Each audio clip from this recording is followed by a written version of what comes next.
Assalamualaikum warahmatullahi wabarakatuh. Perkenalkan, nama saya Muhammad Zidan Khalil Gibran. Saya mahasiswa dari Universitas Siber Asia pada jurusan PJJ Informatika. Di kesempatan kali ini, saya akan menjelaskan rangkuman mata kuliah Sistem Jaringan pada sesi 1 sampai dengan sesi 6. Di sini kita memasuki sesi 1, yaitu Introduction to Network atau pengenalan jaringan. Jaringan komputer adalah sistem yang menghubungkan antara perangkat untuk saling bertukar data, baik dalam skala kecil seperti rumah hingga skala besar seperti internet. Komponen utama ada 4 seperti perangkat utama di komputer, perangkat penghubung seperti switch router, media transmisi seperti kabel atau fiber optik, dan ada desain jaringan. Yang ketiga, jenis dan koneksi jaringan. Ini bermacam-macam, ada berdasarkan skala, lalu ada LAN, WAN, internet, intranet, dan extranet, lalu ada teknologi akses internet, perumahan, dan bisnis. Keempat, keamanan tren dan jaringan. Di sini keamanan tren dan jaringan meliputi BYOD, cloud computing, dan komunikasi daring. Masuk di sesi 2, kita akan membahas basic switch dan end device configuration. Di sini kita akan memahami dasar penggunaan sistem operasi jaringan seperti Cisco IOS dan konfigurasi perangkat jaringan, switch dan end device, serta mengatur alamat IP dan pengamanan dasar.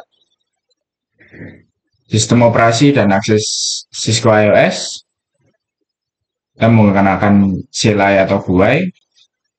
Jika menggunakan CLI, itu berbasis teks, dan GUI atau GUI itu menggunakan user interface yang ramah pengguna.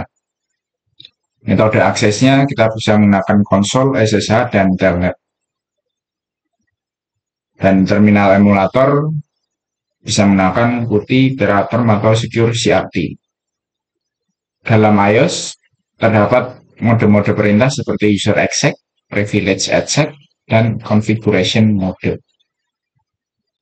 Lalu untuk mengamankan perangkat, kita perlu mengatur hostname, kata sandi, serta konfigurasi IP, baik secara manual maupun melalui DHCP. Di sini penguasaan dasar CLI dan konfigurasi perangkat sangat penting dalam membangun jaringan yang fungsional dan aman, sehingga keamanan jaringan dapat dipertanggungjawabkan dan pengguna dapat menggunakan jaringan secara aman dan nyaman. Masuk di sesi 3, kita akan membahas protokol dan model.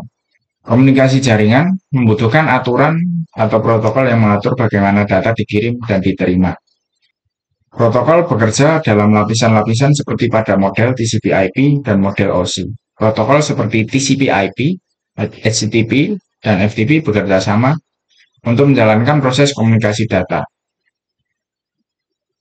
Di sini ada organisasi seperti IETF, IEEE, dan ICANN berperan penting dalam pengembangan dan standarisasi protokol agar perangkat dari vendor yang berbeda tetap bisa berkomunikasi dengan lancar. Masuk di sesi 4, di sini tambah layer fisik atau physical layer.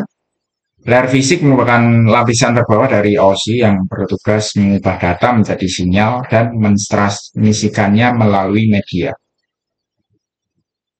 Media yang digunakan meliputi kabel tembaga seperti UTP dan STP, fiber optik seperti single mode dan multi mode, ada juga wireless seperti Wi-Fi dan Bluetooth.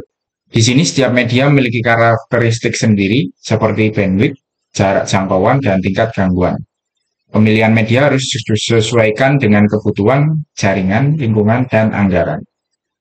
Kita memasuki sesi 5 yang membahas mengenai merancang pengalamatan jaringan. Di sini pengalamatan IPv4 terdiri dari network ID dan host ID, dibantu oleh subnet mask untuk memisahkan bagian jaringan dan perangkat.